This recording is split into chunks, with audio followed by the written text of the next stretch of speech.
So 8:70 na po. 23.8 kilometers na po tayo.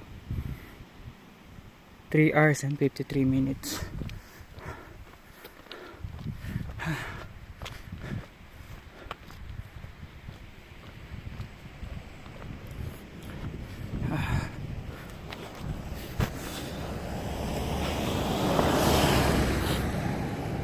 So puro uphill na po ito.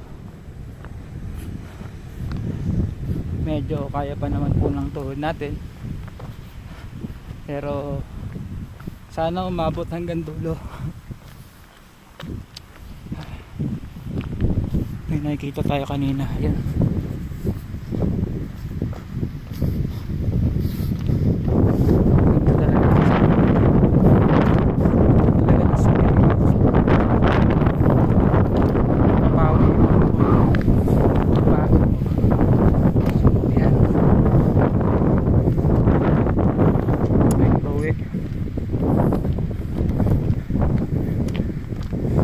Pagod talaga.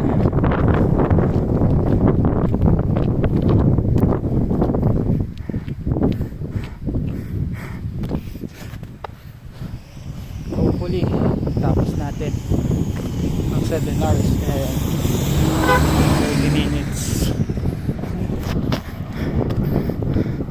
7 hours ang target ay 11:30. Pero kahit saan mga 10:30 o 11 clear na natin.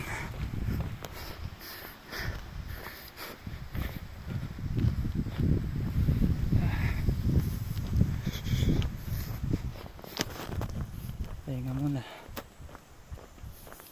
Banat ulit.